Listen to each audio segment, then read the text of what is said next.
자, 여기 보시고. 자, 이제 요거를 설명을 잘 해야 됩니다. 아까 제가 보통의 정비사업이 재개발이다. 특수한 정비사업이 개선사업이다. 상대로 작은 게 재건축이다. 이렇게 얘기를 했는데 지금 정비법의 이름이 도시 및 주거환경 정비법이거든요. 무엇을 정비할 것이냐 두 가지 환경을 제시를 합니다. 도시 환경과 주거환경을 정비하겠다. 법이 여러 가지 법으로 나눠져 있다. 합쳐져서 지금 이렇게 정비법 이름을 하고 있는데 자, 우리 정비사업은 옛날에 이미 개발이 된 곳이기 때문에 어느 용도 지역에서 주로 사업을 할까요? 주상공에서 한단 말이에요. 주상공에서. 도시개발 사업은 어디서나 할 수 있어요. 기본적으로. 근데 정비사업은 옛날에 이미 개발이 된 곳이기 때문에 주상공을 대상으로 한단 말이에요. 이미 개발이 된 주상공을 대상으로 해서. 그러면 이 중에서 주거환경을 정비하겠다는 얘기는 주상공 중에서 주로 주거지역에서 하는 사업을 얘기합니다. 주로 주거지역에서 주거환경이니까. 그럼 나머지 도시환경이라는 게 뭐냐? 상업지역과 공업지역에서 하는 것을 주로 생각하시면 돼요. 주상공 중에서 주거환경 얘기하는 게 주거, 도시환경 얘기하는 게 상업지역, 공업지역. 그래서 여기서 하는 게 이제 상가가 오래됐을 때, 오래된 상가를 고쳐주는, 공장이 오래된 공장이 있을 때 이거를 부수고 새로 지어주는 상가, 공장. 그래서 우리 재개발이 보통의 사업이라고 하기 때문에 여기서 얘기하는 두 가지 사업이 일단 도시환경은 여기만 들어갑니다. 도시환경을 위한 상업지역과 공업지역에서 하는 이 도시환경을 위한 정비사업은 재개발 사업밖에 없어요. 크게 상가공장 하는 거 재개발 사업만 합니다. 어디서 셋이 차이가 나느냐? 주거환경 정비하는 이 주거환경 정비에서 셋이 차이가 나는. 근데 이게 보통이라는 거지 여기가. 그래서 우리 주거환경이 오래돼서 낡은 곳을 살펴보면은 건물 자체도 낡았지만 건물을 둘러싸고 있는 도로, 상하수도 같은 기반설도 같이 낡았거든요. 고쳐주려면 둘 다 고쳐주는 거예요. 주택도 고쳐주고 기반설도 고쳐주고. 그래서 어느 정도 사업을 할지 결정할 때 기반시설과 오래된 주택의 그 노후성 이런 거 그 기준에 따라서 어느 사업을 할지 결정을 하거든요. 망가졌으니까 고쳐주는 거예요. 그래서 정비 기반설이 열악한 곳, 기반설이 열악한 곳. 노후불량 건축물이 밀집돼 있는 주거환경 개선을 위한 사업은 요 말이 나오면 요것이 보통의 정비사업인 재개발에 속한다고 보시면 망가졌으니까 고쳐주니까 멀쩡한데 왜 고쳐줍니까? 보통의 정비사업이라고 하는 재개발에서는 기반설이 열악하고 노후불량화된 건축물이 밀집돼 있는 이렇게 문제가 있는 곳에서 하는 게 재개발이다. 그래서 재개발 사업 크게 두 가지. 상업지역, 공업지역에서 하는 것은 다 재개발에만, 주거환경 중에서는 보통의 정비사업인 열악 밀집된 곳에서 한다. 여기에 비해서 특수한 사업 두 가지가 개선사업이에요. 왜 특수하냐? 개선사업은 달동네. 일단 달동네를 연상해야 되는 게 나와. 달동네. 이 달동네를 법에서는 도시 저소득 주민이 집단으로 거주하는 지역 이렇게 얘기를 하거든요. 어디에서나 있어 그거는. 도시에는 상대적으로 저소득자가 집단으로 거주하는 지역 달동네라고 표현했을 때 아니 보통의 여기 망가진 곳에 비해서는 달동네는 엄청 망가지고 다닙니까? 그러니까 이게 특수한 사업으로 보시면 돼. 근데 여기 달동네라면 기반시설이 정비기반시설이 극히 열악하다 이런 표현을 써요. 그냥 열악이 아니잖아요. 굉장히 열악하단 말이에요. 기반시설이 노후불량 건축의 밀집도가 과도하게 밀집돼 있어요. 이렇게 과도하게 밀집돼 있다 이 말을 써야만 됩니다. 극히 열악 과도하게 밀집 달동네. 여기 비해서 항상 고칠 게 너무 많아서 특수한 거잖아. 또 하나는 왜 특수하냐? 이런 곳에서 둘 다 고쳐줘야 되는데 하나만 고쳐줘서 반 정도만 고쳐줘서 정비 기반설만 주로 고쳐준다. 정비 기반시설 등만 손댄다 해서 이게 특수한 사업이 되는 거예요. 여기서는 주택을 직접 오래된 주택을 손대지 않습니다. 그 점에서 특수한 거예요. 원래는 둘 다 고쳐주잖아. 여기도 둘 다 고치고 근데 여기서는 기반설만 고쳐주는 예를 들어서 주택은 손대지 않아 시행자가. 주택은 내버려 둔 상태로 둘러싸고 있는 기반설, 공동요설 요거만 손대주는 그래서 반쪽이라서 특수한 거예요. 재건축 사업이다. 재건축이다. 상대적으로 작은 사업이라 그랬잖아. 재건축. 주로 공동주택 재건축하는 걸로 생각하시면 돼요. 아파트 재건축. 공동주택 대표기관 아파트 재건축. 거기는 이렇게 씁니다. 어느 곳이냐? 양후 밀집이라고 얘기를 해요. 자, 우리 노후불량 호출이 밀집돼 있다는 것은 공통점이에요. 여기는 과도하게지, 과도하게. 이게 노후불량 호출이 망가지지 않았는데 왜 정비사업을 합니까? 여기는 공통점인데 여기서 차이가 나거든요. 기반설이 열악하냐? 양호하냐? 아파트 재건축, 주로 생 느낌을 잡으신다면은 주로 강남에, 서울 강남에서 그 음마아파트 포함해서 다 재건축하는 거 아닙니까? 건물 자체는 오래돼서 낡았단 말이에요, 이게. 근데 그것을 둘러싸게 된 도로등 기반설은 양호하죠. 양호하지. 이런 조건을 갖추면 재건축을 하는 거예요. 이 요건을 갖추면 재개발을. 이 요건을 갖추면 개선사업을. 요거부터 구별하셔야 돼요. 여러분들 표정 보니까 이거 한 번 더 설명을 해야 될 것 같은데. 응? 이거는 절대 까먹으면 안 돼요. 이거를 바탕으로 해서 다른 걸 이해할 수 있기 때문에. 다시 한번 말씀드리면 이게 보통의 정비사업이 재개발. 왜 보통이냐? 상업지역, 공업지역에서 하는 건 당연히 여기 보통의 사업에 들어가는데 주거환경과 관련해서 나눠지는데 열악밀집, 보통의 열악밀집. 그럼 개선사업은 왜 특수하냐? 워낙 골칫게 많은 달동네라서 특수한, 달동네 연상하시면 돼요. 극혈화 과도밀집. 또 하나는 반대로 너무 간단해서 특수한. 둘 다 안 고쳐주고 기반설만 반쪽만 고쳐준다는 점에서 특수한 사업이에요. 이 두 가지 사업을 반드시 기억을 하셔야 돼요. 그리고 재건축은 작은 사업이라 주로 단순하게 주로 공동주택 재건축하는, 아파트 재건축하는 걸로 생각하시면 돼요. 그리고 이렇게 틀을 잡은 상태에서 이 사업마다 약간씩 달라진단 말이에요. 내용이 약간씩 달라지는데 주로 웬만한 예는 어디서 나오느냐? 웬만한 예는 재건축과 관련해서 나온다. 이런 느낌으로. 왜 재건축에 관련해서 예가 나오느냐? 재건축이 제일 골치 아픈 사업이라래요. 부동산 정책을 담당하는 행정청 입장에서는 재건축이 제일 골치 아파요. 그러니까 전국에서도 음마아파트 모르는 사람은 없다니까. 얼마나 많은 사람은 하도 뉴스에 등장하니까. 여기서부터 들썩들썩해서 자꾸 부동산을 그 정부 의지와는 달리 다른 곳으로 가잖아요. 그래서 여러 가지 규제를 많이 하기 위해서 예외 규정이 이걸 통해서 발달이 됐다. 다른 예외도 있긴 했어요. 그런데 주로 웬만한 예는 재건축이다. 이 느낌으로 봐주시면 편하게 할 수 있어요. 자, 요거를 제가 아주 잘 설명을 했는데 이렇게 두 번 들어봐도 잘 모르겠어요. 그러면은 그냥 쉬는 시간에 있다 오시면 돼. 네. 쉬는 시간에 더 상세히 차근차근 설명을 해드릴 테니까. 그리고 몰라서 묻는 것은 절대 부끄러운 게 아니에요. 응?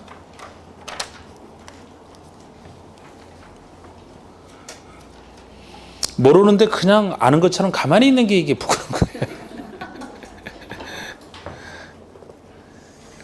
자, 202쪽에 자, 용어 정의 보세요. 양가일본의 정비구역. 정비구역은 정비사업을 계획적으로 시행하기 위해서 지정고시 된 땅, 정비구역을 얘기합니다. 2번 정비사업, 요거를 제가 살짝 설명드린 거잖아요. 정비사업이란 도시기능을 회복하기 위해서 정비구역에서 하는 사업이죠. 정비구역에서 정비기반설을 정비하거나 주택 등 건축물을 개량 건설하는, 그러니까 기반설도 고쳐주고 주택도 고쳐주는 다음에 사업 세 가지를 얘기합니다. 특수한 사업, 개선 사업. 둘 중에 하나. 도시 저소득 주민이 집단 거주하는 지역, 요걸 달동네라고 제가 표현했던 거예요. 이 달동네로서 그곳은 정비기반설이 극히 열악하단 말이에요. 노후시설이 과도하게 밀집한 극히 열악 과도 밀집을 체크하시고, 이런 지역의 주거환경을 개선하거나, 또는 여기까지가 하나잖아.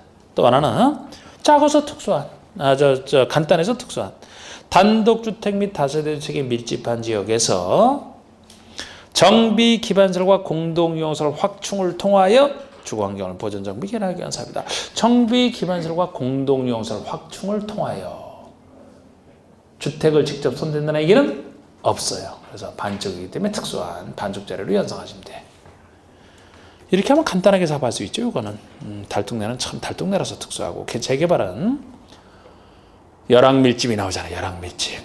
기반설이 열악하고 노후자는 밀집, 열악밀집한 지역에서 주거환경 개선하는, 주거환경 개선은 이렇게 열악밀집 하나, 그리고 나머지는 상업지역, 공업지역 등으로서 도시기능의 회복 및 상권 활성화 등을 위해서 도시환경을 개선하기 위한, 그래서 주거환경 중에서는 열악밀집, 나머지 도시환경은 다 들어가고, 재건축은 양호 밀집이에요. 양호 밀집. 기반설은 양호 하나. 기반설은 양호 하나.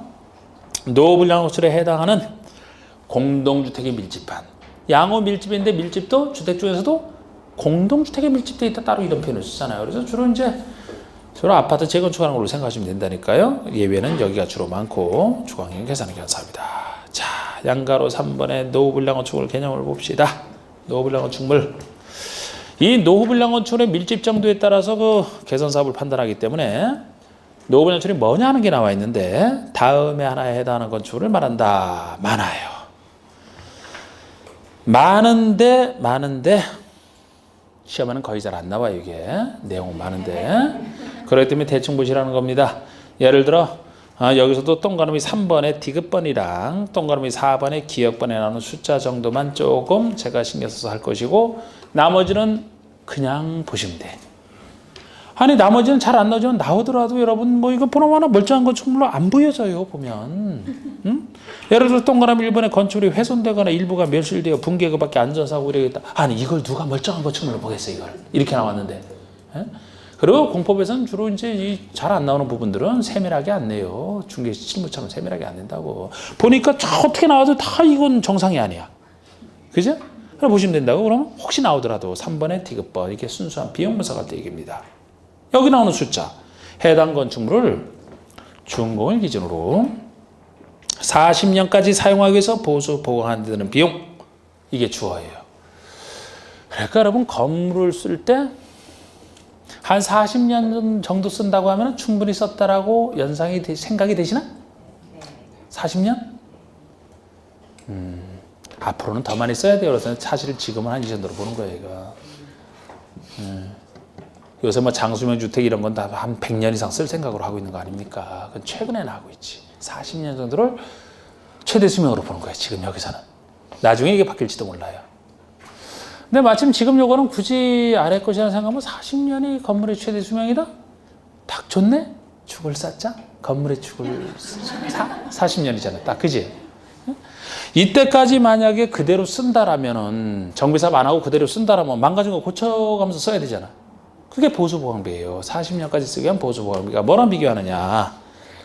유지하지 말고 아예 부셔버리고 정비사업 하자. 철거 후 새로운 건축물에 드는 비용, 즉 철거 신축비랑 비교해서 이것보다 클 것으로 예상되는. 오래된 건축물 철거하고 철거비 들죠. 새로운 건물 지어 신축비, 철거 신축비랑 비교해서 그보다 크다. 그러면 여러분 40년까지 쓰기 위한 보수보강비가 철거 신축비보다 클 것으로 예상이 된다면 뭐가 싸게 든다는 거예요? 철거 신축이 싸게 된다는 얘기죠? 그러면 이걸 선택하는 게 맞지. 이게 노후불량호출에 해당된다는 거예요. 그러면 정비사업 하는 게 맞기 때문에. 뭐하러 돈도 적게 들어가면서 새 건물 지어서 사는 게 낫지 돈 많이 들어가면서 보수보강하면서 쓰겠습니까?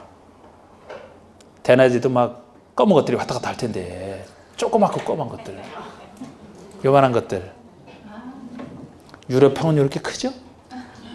막 때로 날아다니기도 하는 미래의 식량 자원으로 생각도 되는 왜 설국열차 못 보셨나? 영양가는 좋대요. 그게 그죠? 그러니까 요거를 만약에 잘 안 되지만 바꾼다라면은 앞에 그 뒤에 나는 숫자는 40년 좀 구별하시고 요걸 바꿀 수도 있고 요것이 지금 클 것이잖아. 작을 것으로 예상해서 이렇게 바꿀 수도 있는 거죠. 만약에 보수보험비가 철거 신축보다 작을 것으로 예상된다면 보수보험비가 싸게 든다는 얘기니까 정비사업 할 생각 하지 말고 계속 쓰라는 거지. 그게 싸게 되니까 클 것으로 예상되잖아. 또 하나가 동그라미 4번에 도시 미관을 제외하거나 노후화된 건축물로서 도시 미관을 제외한다. 노후화된 건축물로서 이런 말이 나오면 뭐 멸실 이런 게 아니더라도 기억년 둘 중에 하나인데 기억번이 준공된 후 20년 이상 30년 이하에서 조례 정하는 기간이 지난 건축물. 요거 비용 분석할 때는 아까 40년. 요거는 미관 제외한다면 최소 20년 이상 30년 이하에서 조례로 정하는 기간이 지나면 여기에 해당이 됩니다. 근데 이것도 작년에 막 그냥 바뀌는 거 아니면 막 바뀔 것처럼 신문에서 나오더니만 그대로 안 바꾸고 있어요. 그래서 뭐 신문에서 개정된다는 거 나오면은 나중에 개정돼야 하는 거예요. 개정돼야 해요. 이 둘을 살짝 구별해 두시고 양가로 4번에 정비 기반설이 있고요. 양가로 5번에 공동이용설이 있는데 이 둘은 서로 구별하는 것을 지금까지 냈어요. 구별하는 것을. 작년에만 좀 어렵긴 했지 보통은 법에 나오는 걸로 충분합니다. 우리 정비기반설은 요 말을 분석하면 여러분 기반설 우리 배웠던 국계법 배웠던 기반설 앞에 정비가 붙어 있죠? 그러니까 우리 배웠던 수많은 기반설 중에서 정비 생활과 관련돼 있는 기반설만 얘기한다 보시면 돼요.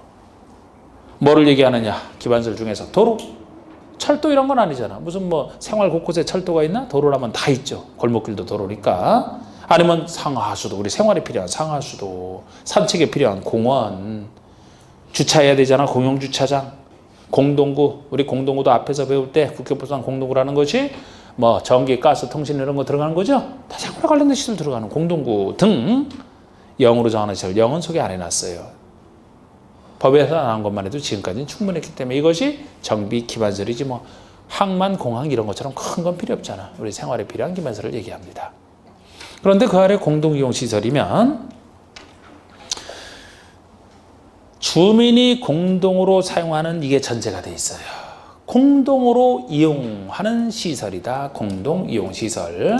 기반설과는 그래서 약간 다릅니다. 여러분. 우리 기반설은 그곳에 사는 사람이면 누구나 이용할 수 있는 게 기반설이에요. 누구나. 그런데 공동이용시설이면 누구나 쓸 수 있는 건 아니고 쓰게 정해진 사람만 쓰는 거야. 쓰도록 정해진 예를 들어 주민만이 쓴다라든지 주민으로 공동, 기반설과 좀 다르지 않습니까? 주민이 공동으로 사는 걸 전제로 해서 놀이터, 마을회관, 공동, 작업장, 그 밖에 0으로 정하는 다음 시설. 지금 영도 기억연대 그 소개를 해놨는데 기존에는 놀이터, 마을회관, 공동, 작업장 법에 있는 걸로 충분했거든요. 근데 0을 소개하는 거예요. 0을 작년에 이 0까지 깊숙하게 들어가서 물어봤기 때문에 작년에 처음으로. 근데 보통 아주 어렵게 나오는 부분이 가끔 나왔다 하더라도 사실 그냥 기본적인 것만 잘 맞춘다 생각해도 돼요. 너무 부담 갖지 말고 일단 요 법에 나와 있는 놀이터, 마을회관, 공동, 작업장. 자, 우리 놀이터 대표적인 이거 공동이용시설입니다. 예를 들어 아파트 내 놀이터가 있다? 누구나 쓸 수 있는 게 아니에요. 그 아파트 주민만 쓰는 거지. 어린이 주민만, 그죠? 에? 마을회관. 그 마을 사람만 쓰는 거 아닙니까, 이거는? 마을회관? 공동작업장. 공동작업장 쓰게 돼 있는 그 주민만 쓰게 돼 있는 거예요. 다른 사람 쓰는 게 아니고. 아까 기반설과 다르잖아. 그런데 기타 영의정하는 시설에서 작년에 뭐를 갖고 어렵게 냈냐면은 니은번을 갖고서 어렵게 냈거든요. 니은번에 타가소나 어린이집, 경로당 같은 노유자 시설, 노자와 유자를 위한 시설. 사실 경로당도 그렇잖아. 경로당도 그 지역에 있는 노인분들만 쓰는 거 아닙니까? 다른 사람이 들어가서 못 쓰죠. 기반설과 다르단 말이에요. 이게 공동이용시설이에요. 경로당이. 타가소, 어린이집 마찬가지. 근데 뭐가 아닌 예로 작년에 나와서 어렵게 좀 했느냐? 다음 주 공동이용시설이 아닌 것을 유치원 갖고 냈다가 유치원. 유치원은 여기 노유자 시설에 안 들어가거든요. 나중에 건축보서 배우실 때 옛날에는 유치원이 노유자 시설에 들어갔었어. 옛날에는. 근데 지금은 유치원이 정식 학교로서 교육연구시설에 들어가면서 여기서 빠진 거거든요. 그건 건축법에서 이제 몇 년 전에 바뀌어진 거예요. 그게 유치원. 유치원이 정식 학교에 옛날에는 학교가 초등학교부터였거든. 지금은 유치원, 초등학교 밑에 유치원이 있어요. 그걸 좀 어렵게 낸 거야. 그래서 이제 어렵게 나오는 건 꼭 안 맞춰도 돼요. 기분 좋으면 맞추고 기분 나쁘면 안 맞춰도 돼. 대신 평상시에 기본적인 걸 잘 맞추면 돼. 자, 대지.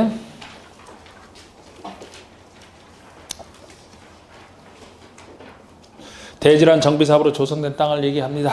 정비사업으로 조성된 땅. 그러면 주택단지. 주택단지란 주택 및 부대 복리시설을 건설하는 대지로 조성되는 일단의 토지로서 다음에 하나 해당하는 토지로. 이 주택단지 개념도 나중에 주택법에서 좀 더 자세히 나오는 개념인데요. 여기서 대충 보세요. 주택과 부대 복리시설이 들어서는 일단의 토지 전체를 주택단지라고 합니다. 아파트 단지라면 주택단지 한 종류죠. 여러분 아파트 단지라면 거기에 아파트라는 주택만 있는 거 아니죠? 부대 복리시설 함께 들어가 있잖아요. 부대 복리시설이 무엇이냐? 이것도 주택법에 나와요. 주택법에서. 관리소 같은 부대시설. 예를 들어 뭐 경로당이나 이런 거 같은 복리시설. 상가 같은 것도 복리시설에 들어가잖아. 아파트 내 상가. 같이 있는 걸 일단의 토지 주택단지라고 합니다. 8번에 시행자, 정비사업을 시행하는 자, 시행자. 9번에 토지 등 소유자. 이 개념도 여러분들이 정확하게 알아두셔야 돼요. 토지 등 소유자 개념도. 개발법에서는 토지 소유자라고 표현합니다. 정비법에서는 토지 등 소유자 표현이 달라요. 여기 환지랑 비교해 보시면 이 환지에 여기랑 비교한다 그랬잖아요. 환지랑. 토지 소유자만 들어가면 되죠? 땅 소유자가 새로운 땅을 받지 누가 받아요. 그래서 개발법에서는 토지 등 소유자 이렇게 나오면 틀려요. 그 자체로. 토지 소유자가 아닌 다른 사람들은 현금으로 청산받을 뿐이지 물건 받을 사람 아니죠. 땅과 땅을 바꿔주는 게 환지니까. 그런데 정비법에서는 땅 주는 게 환지고 정비법에서는 건물 주는 거라 했잖아요. 주로 관리처분에 따라 건물 주는 것이기 때문에 건물과 그 부속 토지 이런 거 다 들어가거든요. 그래서 이거를 토지 등 소유자라고 표현하는 거예요. 이것이 기본적인 차이고 이 토지 등 소유자도 정비사업의 개념에 따라 달라진단 말이에요. 이게 토지 등 소유가 무엇을 의미하는지를. 그런데 달라지는데 제가 아까 예외가 주로 어느 사업이 예외를 인정한다 그랬습니까? 어느 사업이? 재건축. 그래서 재건축 따로 나머지 사업 따로 이렇게 나누고 있어요. 토지 등 소유자 개념이 재건축이냐 아니냐, 재건축이냐 아니냐 해서 이렇게 하고 있다고. 주로 재건축이 예외이기 때문에. 보세요. 그러면 토지 등 소유자란 다음에 하나에 해당하는 자를 말한다. 동그라미 1, 2번. 동그라미 1번이 재건축이 아닌 주거환경 개선 사업과 재개발 사업을 얘기하고 재건축은 2번에서 따로 다루고 있잖아요. 그럼 개선 사업과 재개발은 뭐냐? 누구를 얘기하냐? 정비구역에 위치한 토지 또는 건축물 소유자 또는 지상권자. 또는이잖아, 또는. 자, 또는이니까 소유자 중에서는 토지 소유자 당연히 들어가죠. 토지가 없는 건축물 소유자도 들어가죠. 소유자가 아닌 자 중에서는 누구까지만 들어갑니까? 지상권자까지만 들어가요. 지상권자까지만. 다른 사람 들어가면 다 틀려. 이거 정확히 알아두셔야 됩니다. 사실 여러분 소유자가 들어가는 게 맞아요. 소유자가 들어가는 게 맞습니다. 여기에 사업에 참여하는 사람이 나중에 관리처분을 받는다. 소유자가 부동산 받는 것이니까 토지나 건축물 소유자가 받아야 되겠지. 소유자가 들어가는 게 맞는데 지상권자까지 들어가는 이유는 사실 소유권이 아닌 수많은 제한물권 중에서 지상권자가 소유권자랑 거의 비슷할 정도로 장기간 사용하는 게 지상권자예요. 우리 용익물권 중에서 아까 지역권은 특수한 권리였고 전세권 몇 년 설정합니까? 얼마 되지도 않죠? 그런데 지상권은 수십 년간 장기간으로 설정한다. 장기간. 소유권이랑 비슷한 권리로 그나마 지상권을 보는 거예요. 여기서 나중에 지상권자가 받을 일은 없어. 관리처분에 따라 권리를 넘겨받는다? 아니 지상권자가 소유자가 아닌데 무슨 처분을 받습니까? 소유권을 취득합니까? 여기서 관리처분 대상은 안 돼요. 소유자만 받지. 그러나 여기 아니더라도 다른 사업을 하는 데 있어서 사실상 소유자는 아니지만 소유자처럼 수십 년 동안 이용할 수 있는 권리를 가지고 있는데 그 사람을 완전히 무시하고 어떻게 사업을 할 수 있느냐. 그 사람 이익이 너무 심하게 침해되기 때문에. 그래서 지상권자의 이익을 반영하기 위해서 소유자 외에도 누구만 장기간 할 수 있는 지상권자까지만 인정하는 거예요. 나중에 이런 거 사업할 때 이제 동의받을 때 이 사람 입김을 좀 살려주기 위해서. 그래서 뭐 여기 지상권자가 아닌 다른 권리자가 나오는 것 자체가 틀린다고 이게. 그러면 재건축에서는 누구를 얘기하느냐? 재건축에서는 정비구역에 위치한 건축물 및 그 부속 토지 소유자. 밋이네. 여기는 또는 아니고 밋이죠? 그러니까 건축물 및 부속 토지니까 건축물 소유자에다가 건축물이 부속되어 있는 토지까지 함께 소유하고 있는 사람은 대상이 되는 거예요. 또는이 아니잖아요, 이거는. 자, 그럼 여러분 재건축에서 만약에 토지 등 소유자를 얘기한다라면은 토지 소유자, 재건축에서 들어가나요? 토지 등 소유자 개념 속에 토지 소유자? 안 들어가요. 자신 있게. 틀리면 어때? 안 들어가요? 안 들어가요? 자, 우리 재건축 사업에서 토지 소유자는 토지 등 소유자에 포함된다. OX.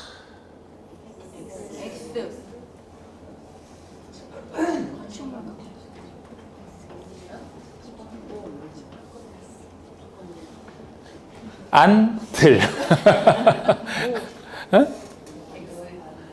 지금 읽었잖아요, 우리. 아까 재개발과 주거환경 개선 사업에서는 토지 또는 건축물 소유자 또는 지상권자. 지금 재건축이라면 건축물 및 부속 토지 소유자예요. 그럼 토지 소유자는 재건축에서 토지 소유자에 들어가지 않는다 그래야지. 토지 소유자라니까. 그럼 토지 소유자는 토지만 가지고 있다는 얘기예요. 말 그대로 토지 소유자잖아.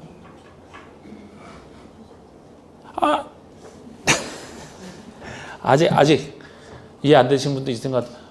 지금 뭐라 해서 건축물 및 부속 토지라고. 소유자는 누구만 건축물에다 부속 토지. 그럼 토지 소유자라는 얘기는 건축물 안 가지고 있다는 얘기잖아요. 토지만 가지고 있다는 얘기잖아. 안 들어가지. 둘 다 가지고 있어야 된다니까요. 어? 안 돼, 안 들어가. 안 해줘. 없어, 그런 사람 원래. 없어. 자, 건축물 소유자라고 얘기도 틀려요. 안 들어가. 지상권자. 안 들어간다니까. 아까랑 완전히 다른 개념. 여러분, 왜 재건축에서만 이렇게 하느냐. 여러분들 아파트 사세요? 아파트 살아요? 응? 안 살아요? 아파트? 아파트 산다면 거기 소유관계 생각해보세요. 본인들의 소유관계. 본인 이름으로 해놨어요, 아파트? 남편 이름? 본인 이름? 그럼 잘 됐네. 그 아까 재건축 아파트 재건축한다 그랬잖아. 아파트 재건축한다. 공동택만 하나 재건축하거든요. 그럼 거기 참여하는 사람이 소유자가 이 토지 소유가 될 거 아닙니까? 본인 명의로 아파트만 가지고 있어요? 아니면 땅만 가지고 있어요? 아파트 땅 다 가지고 있어요? 그러니까 이렇게 들어가지. 아파트라는 건물 몇 평 소유, 몇 제곱미터 이렇게 나와 있죠? 등기에? 그 다음에 반드시 뭐가 나와 있어요? 대지 지분이 표시되어 있을 거 아닙니까? 그게 뭐예요? 건축물과 부속 토지가 대지잖아. 건축물과 부속 토지 소유자를 얘기한다고 그게. 세상에 어떤 아파트에 사시는 분이 토지만 가지고 있는 사람이 누가 있습니까? 아예 없다니까. 아파트라는 건물만 가지고 있는 사람이 있어요? 없다니까. 아파트와 반드시 대지 지분을 다 같이 가지고 있다고. 지상권자 있어요? 그러니까 여기 끼워놓을 필요가 없지. 항상 재건축은 아파트 재건축이다 생각하시라 그랬잖아. 그러니까 거기에 소유관계를 생각해보면 사업에 참여할 사람은 건축물 및 부속 토지가 된다고. 왜 건축물이냐? 그 부대분리 설도 있으니까. 건축물과 그 부속 토지까지 같이 가지고 있는 사람만 돼요. 그냥 토지 소유자 이렇게 얘기하면 건축물 소유자 이러면 각각 그것만 가지고 있던 사람이 되지. 없어 그런 사람은. 재건축에서는. 토지주택공사 등. 간단하게 보셔도 돼요. 한국토지주택공사 또는 지방공사 둘을 말한다. 한국토지주택공사 LH공사와 지방공사를 합쳐서 토지주택공사 등이라고 부르겠대요. 정관등이나 다음에 것을 말한다 해서 각각의 약속, 조합의 약속을 정관이라고 합니다. 그 아래 토지 소유자가 한 약속을 규약이라고 얘기를 해요. 그 아래 행정청 등이 한 약속을 시행 규정이라고 생각하시면 돼요. 그럼 이걸 합쳐서 정관등이라고 부르겠다는 거예요. 그냥 이렇게 정관등 나면 이걸 합쳐서 부르는 개념이다. 이렇게 보시면 되고 넘겨보세요. 이제 순서대로 이거 나갑니다. 이제 순서대로 하나하나. 자, 먼저 1절의 기본 방침은 행정청 내부의 방침을 불과하기 때문에 제가 여기다 안 써놓은 것이고 그 아래 2번에 정비기본 계획부터 제가 써놨는데 정비기본 계획이 자 여기 보세요. 이건 제가 따로 기억하시라 했잖아. 정비기본 계획을 누가 수립하는지 묻는다. 그러면 따로 특광 자치지자체도 시장이 수립하지 부는 기본계획 수립할 정도로 많이 개발되어 있는 곳이 아니다. 특별시가 시 이상에서 만드는 거예요. 시 이상에서 만드는데 요거 매 10년마다 수립하고 수립한 것에서 매 5년마다 재검토합니다. 10년마다 수립하고 5년 재검토하는 일단 그 정도.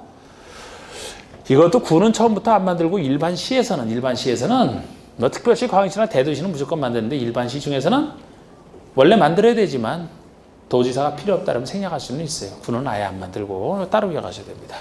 그래서 우리 기본계획 보시면 1번에 1번 특별시장, 광역시장, 자치시장, 자치도지사 또는 시장까지가 되잖아요. 군수 없잖아. 네? 다른 거 다 있어도 군수 없잖아.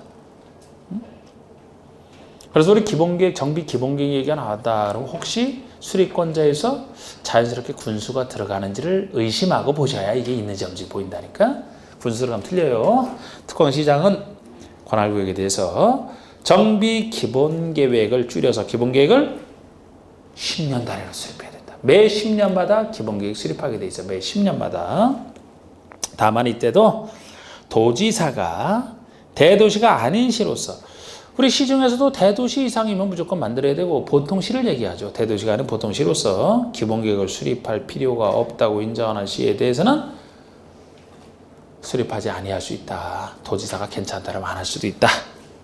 그리고 이번에 기본계획 수립권자는 기본계획에 대해서 5년마다 타당성 여부를 검토하여 그 결과를 기본계획에 반영하라. 그러니까 수립된 기본계획에서 매 5년마다 이거 잘 됐는지 안 됐는지 타당성을 검토하라. 이거 그래서 10년마다 수립하고 5년 재검토 들어간다 보시면 됩니다. 그리고 이제 이번에 기본계획 내용이 나와 있는데 살짝 보세요. 이 기본계획이 어떤 것이냐? 기본계획에는 다음 사항이 포함되어야 된다. 그래서 1번에 정비사업의 기본 방향 이런 거 정하는 게 기본계획 내용이에요. 그리고 예를 들어서 9번, 10번처럼 9번에 정비구역으로 지정할 예정인 구역, 정비 예정 구역의 계략적 범위. 앞으로 어디를 정비구역으로 지정할 예정이다. 이 정비 예정 구역의 계략적 범위. 또 10번에 단계별 정비사업 추진계획이 들어갈 겁니다. 지금 정비사업을 한꺼번에 못하니까 기본계획이 필요하다 그랬죠. 그죠? 정비사업을 단계별로 어느 때 어느 정비사업을 추진할지 이게 단계별 정비사업 추진계획이에요. 그리고 여기 가로 속에 정비 예정구역별 정비계획 수립 시기가 포함돼야 된다. 각각의 정비 예정구역이 있으면은 정비구역을 나중에 정해진 시기에 가서는 정비구역 지정해야 되는데 구역 지정하려면 그 전에 정비계획을 수립한다 그랬죠? 그래서 정비계획을 언제 수립할지 그거까지 여기 다 들어가 있어요. 그래서 우리가 이런 게 기본계획 내용에 들어가기 때문에 어느 곳에 대충 언제쯤에 정비계획이 수립돼서 그 다음에 구역 지정하는 식으로 구체적으로 나갈 것이다 라는 걸 요걸 보고 예측하는 거예요. 이거 예측하게 만드는 게 정비 기본계획이에요. 근데 그냥 예측만 하시고 100% 믿지 마세요. 그때 가서 정비계획 수립 시기가 되면은 정비계획 위반을 하는데 이때 가서 이제 그 수립하는 기준이 있잖아요. 이게 노블라우처럼 밀집돼 있다. 그 구체적 기준이 어느 정도까지 돼야 되는 사업마다 다르잖아. 그죠? 그 구체적 기준을 맞아야 이제 이거를 위반하는 거예요. 여기서 정한 시기가 되더라도. 근데 처음에는 예상을 그렇게 해놨더니만 거기 있는 사람들이 노블랑어처럼 막 다 부셔버리고 새 건물을 막 지어놨어. 지금은 새 건물이 더 많아. 정부에서 할 필요가 없잖아. 그러면. 이걸 통해서 예측은 하고 실제적으로 이따 가서 할지 안 할지는 그동안 발품을 많이 팔면서 왔다 갔다 하면서 봐야지. 네. 하여튼 이런 역할이에요. 기본계획이. 됐습니다.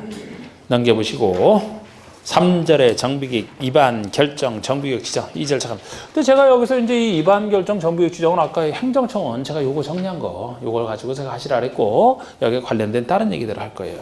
지금 뭐 위반이 먼저 나와 있는데 거기서도 제가 양가로 3번처럼 직접 여러분들 헷갈릴까 봐 이 구조는 제가 좀 적어놨잖아. 그냥 쭉 나와 있는 거 제가 이거 따로 구조를 좀 설명해 놓은 거예요. 이게 3번에 1번처럼 자치시, 자치도, 시군이라면 이 사람이 다 한다 그랬잖아요. 그러니까 자치시, 자치도, 시장군수는 정비계획을 수립하고 본인이 직접 수립하고 직접 지정을 해요. 위반 결정하고 다 합니다. 그런데 동그라미 2번처럼 특별시, 광역시라면은 자치구 구청장이나 광역시 군수를 구청장 등이라고 하면서 이 구청장 등이 정비계획을 위반만 하고 특별시장, 광역시장에게 구역정을 신청하라. 그러면 특별시장, 광역시장이 구역을 지정해 주겠죠. 이런 식의 구조가 되어 있는 겁니다. 이번 단계에서. 자, 그런데 양가로 5번 보세요. 양가로 5번. 재건축 정비계획 위반하려 위한 안전진단 얘기. 지금 제목이 안전진단인데 재건축 정비계획 위반하려 위한 안전진단 이렇게 되어 있네요. 다른 사업은 관련 없죠, 그러면? 재건축에 대한 예외 중에 하나라는 거예요. 주로 예외는 제가 재건축 관련해서 많이 나온다 그랬잖아요. 그러니까 안전진단 얘기가 우리 정비사업 할 때, 얘기를 많이 들어보셨다면 재건축에서만 필요하지 여기서는 다른 정비사업은 필요가 없는 게 주로 큰 건축물을 안전진단 해야 되거든요. 우리 공동주택 재건축한다 그랬잖아요. 그러면 이곳의 안전진단을 통해서 완전히 멀쩡한 건축물을 돈 때문에 재건축해서는 안 되잖아. 그죠? 그래서 안전진단을 통해서 이것이 과연 재건축으로 할 만한 것인지 아닌지를 판단하겠다는 거예요. 이게. 재건축에서만 필요한 겁니다. 그래서 이 이제 요건을 채워야 재건축에서는 정비계획 위반 가능해지는데 한번 보세요. 여기서도 일단 지금은 기본만 볼 겁니다. 방가로 1번에 실시 사유를 보시면 두 가지 사유가 있어요. 정비계획 위반권자는 재건축 정비계획 위반을 위하여 다음에 어느 하나의 경우에 안전진단을 실시해야 된다. 입안권자가 입안을 위해서 재건축 정비기 입안을 위해서 다음의 경우에 실시하라. 넘겨보시면 두 가지가 나옵니다. 박스의 첫 번째가 입안권자가 직접 하는 경우예요. 행정처는 입안권자가 아까 시장호수 등이라고 했는데 이 사람이 직접 하는 경우입니다.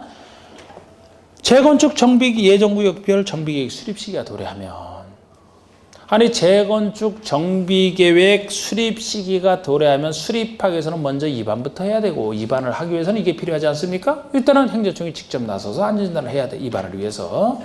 또 하나는 당사자의 요청이 한 경우죠. 재건축 하고 싶은 사람들이 재건축을 하기 위해서는 정비계획 입안부터 해야 되기 때문에 우리 한번 안전진단 해주세요 라고 요청하면 요청에 따라 하는 걸 얘기합니다. 본인이 행정청이 직접 하는 것이랑 요청이 한 거에 크게 두 가지로 나눠지고, 요청할 때도 요청에 대한 동의 요건 나중에 하시면 돼요. 이거는 이 두 가지가 있다. 자, 그럼 여기에 대해서 이제 만약에 안전을 하게 돼 있으면, 자, 방가로 3번을 주로 여기서는 말씀드릴 겁니다. 방가로 3번 보시면 동그라미 1번. 재건축 사업의 안전진단은 주택 단지 내의 건축물을 대상으로 한다. 구체적으로 안전진단을 하게 되면 단지 내의 건축물을 대상으로 해요. 주택 단지 내.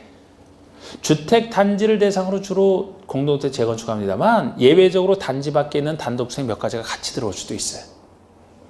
단지 밖은 안 하겠다는 거예요. 단지 내의 건축물만 대상. 이게 여러분 초기에는 주택 단지 내의 건축물도 다 안 했어요.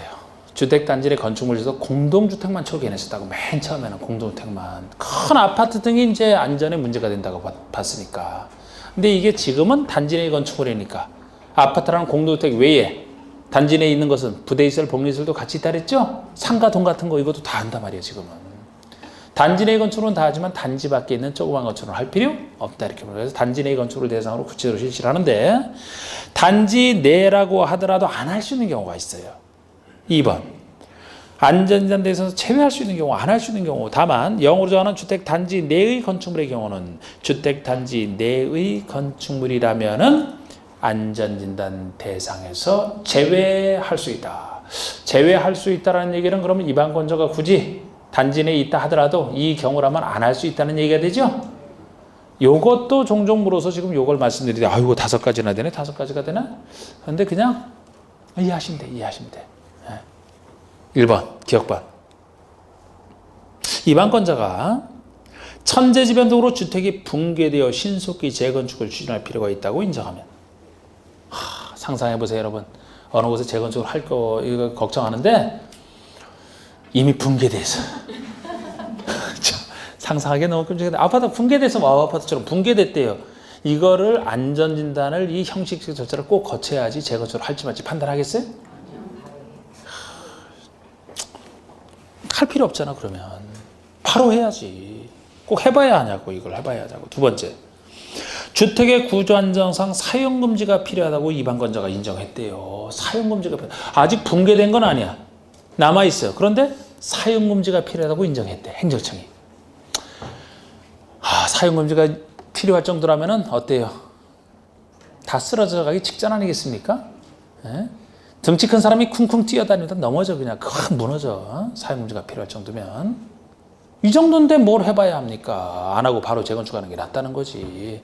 근데 그러니까 이런 경우에도 안전진단을 해야 된다 그럼 틀리는 거예요. 예를 들어서 안 할 수 있다는 거죠.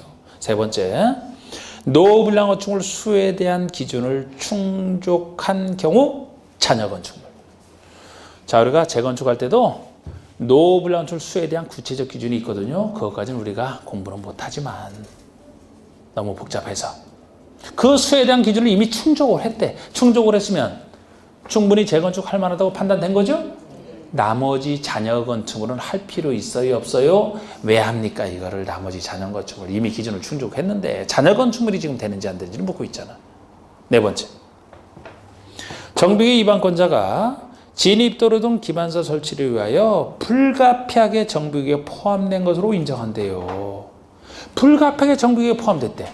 아니 어디 재건축을 하는데 여기 재건축을 하게 되면 기존보다 인구가 확 늘어나서 진입도로를 그럼 더 넓혀야 되거든요. 진입도로를 위해서 처음에 계획했던 외에 다른 곳을 진입도로 설치할 땅을 불가피하게 정비계획으로 포함됐대.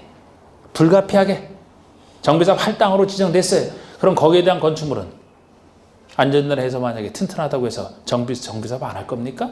그럼 진입도로 설치가 안 되는데 불가피하게 포함이 됐으니까 하나마나 정비사업 해야 될 거 아닙니까? 응? 5번, 미음번.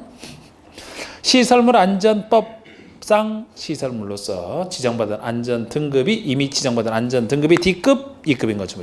우리 시설물 안전법에서는 시설물의 안전 등급을 매기고 있어요. A, B, C, D, E급. 참 웬만해서 공법에서 영어 안 쓰는데 참 요새 와서는 자꾸 영어가 살짝 들어가. A, B, C, D, E급인데 D급, E급. 미흡 분량이야, 미흡 분량. 그러면 이미 그쪽 법에서 지금 판단이 됐다는 얘기잖아요. 문제 있는 것으로. D급, E급이니까. 여기서 할 필요 없잖아, 그러니까. 이미 그쪽에서 인정받은 걸 왜 여기서 또 합니까? 그런 뜻이에요. 안 할 수 있는 경우 이 정도 지금 안 된다고 보셨고, 그러면 결국 방가로 5번에 동그라미 1번처럼 이런 걸 다 거쳐서 이제 정비계 위반할지 말지를 결정하는 거예요. 누가 위반권자가 결정하겠죠. 행정청. 그러면 5번에 1번 정비계 위반권자. 위반권자가 아까 다 시장원수 이런 사람들이에요. 이런 사람들이 안전진단 결과와 도시계획 및 지역여건 등을 종합적으로 검토하여 정비계 위반 여부를 결정하라. 위반권자가 위반 여부를 최종 결정합니다. 이제 안전진단 결과 다 고려해서. 그럼 안전진단은 그 정도로 보시고 넘겨보세요. 또 213쪽에 네모난 2번 양가로 1번에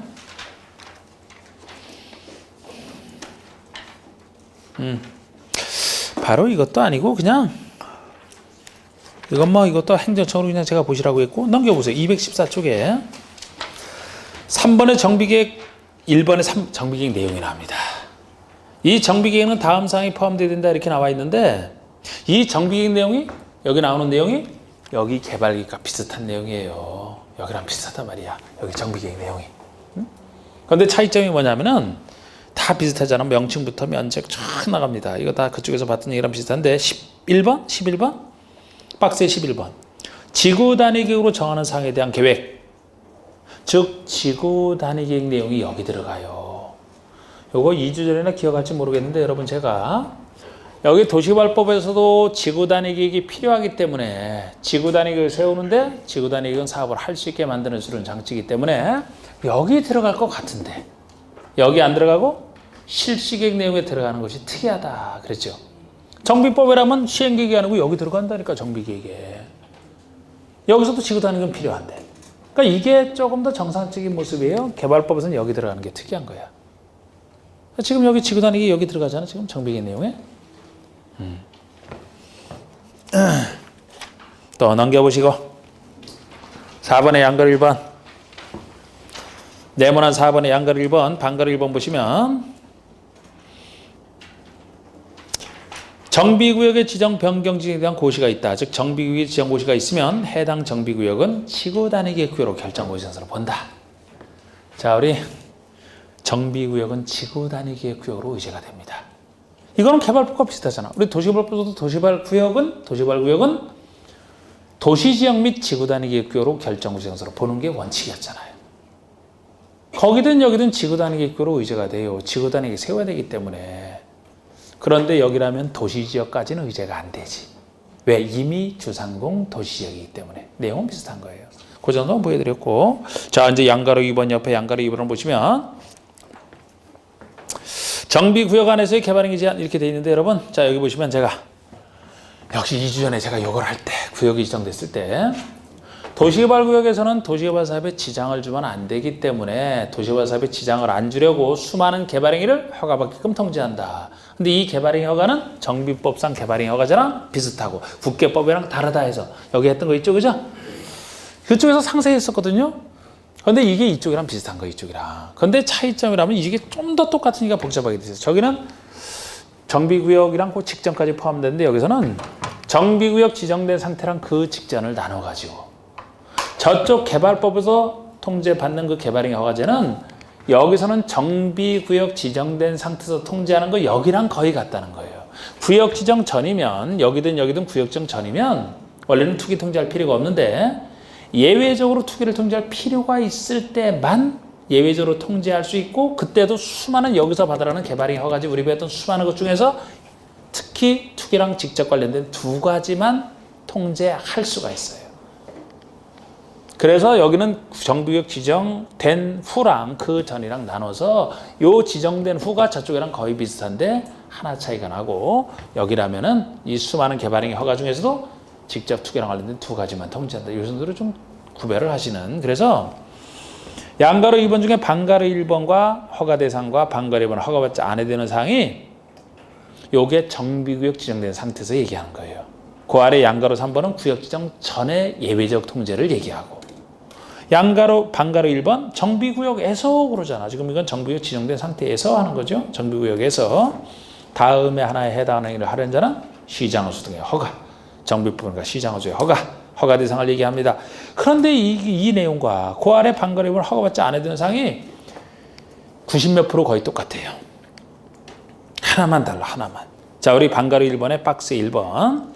건축의 건축 등에서 건축법에 따른 건축물 건축 용도 변경. 아이고, 대수선이 없네. 대수선 X 그거 하나만 차이점이에요. 대수선 X 1번에서 박스 1번에. 자, 이것이 여러분 도시개발 구역에서는 대수선도 허가를 받아야 돼 있어요. 근데 정비구에서는 대수선할 때는 허가 대상이 아니라는 거예요. 그냥 할 수 있다는 얘기가 돼요. 왜 여기선 그런 차이가 나느냐? 저도 몰라. 네. 이거는 여기서도 대수선을 취지로 하면 허가를 받게 해야 돼요. 사업에 지장을 준다고 보기 때문에. 이게 입법의 실수인지 뭔지 하여튼 이렇게 처음 나와서 요거만 차이가 나지, 나머지 방가림은 허가받지 않아도 되는 사항 토시 하나 다르지 않고 똑같아. 토시 하나도 똑같다니까 다. 개발법이랑 이상의 대수선만 빠져 있어요. 근데 아직까지는 이 대수선 빠져 있다는 것을 문제화시키지는 않았어요. 다른 허가 대상이냐 아니냐 구별하는 걸 문제를 시켰지. 그래서 이건 상세하게 제가 했기 때문에 여기서는 차이점을 보고 넘어가는데, 그 아래 보세요. 방가로 3번에. 방가로 3번에서는 구역 지정 전에 것을 얘기하는데, 동그라미 1번 보시면 국장, 시도의사 등은 비경제적 건축행위 및 투기 수의 유입 방지를 위해서 기본계획을 공람 중인 정비 예정구역 또는 정비계획을 수립 중인 지역 둘 다 아직 구역 지정 전을 얘기해요. 이렇게 구역 지정 전인 땅에 대해서는 3년 내의 기간을 정하여 행위를 제한할 수 있어요. 투기 유입 방지를 위해서 제한할 수 있지 꼭 해야 되는 것도 아니에요. 필요한 경우 할 수 있는데 무엇만 할 수 있느냐? 동그라미 2번에 여기서 행위가 제한된 지에서 다음 행위를 하려는 자는 시장허수 허가. 이 두 가지 행위만 허가받으면 돼. 두 가지 행위가 1번 건축물의 건축과 토지 분할 두 가지만입니다. 수많은 개발행위 중에서도 이것이 직접 소유자 수를 직접 늘어나게 하는, 우리 건축물 건축을 통해서 단독주택 부셔버리고 공동주택 지어서 분양한다. 소유자 수가 늘어나는 대표적인 행위죠. 토지 분할되는 것 자체가 소유자 수 직접 늘어나게 해요. 이 두 가지가 단순히 사업에 지장을 주는 것 정도가 아니고 직접 투기랑 관련해서 제일 인기 있는 두 가지이기 때문에 소유자 수 늘리는 직접 두 가지 행위, 요 두 가지만 여기서는 통제할 수 있지 다른 수많은 거는 통제 못해요. 구역정 전후 이렇게 나눠집니다. 그래서 그 정도로 하시면은 되고 그러면 정비구역에서는 이미 이제 다 됐습니다. 다 됐고, 지금부터 10분 딱 쉰 다음에 222쪽 시행 방법부터 들어갈 거예요.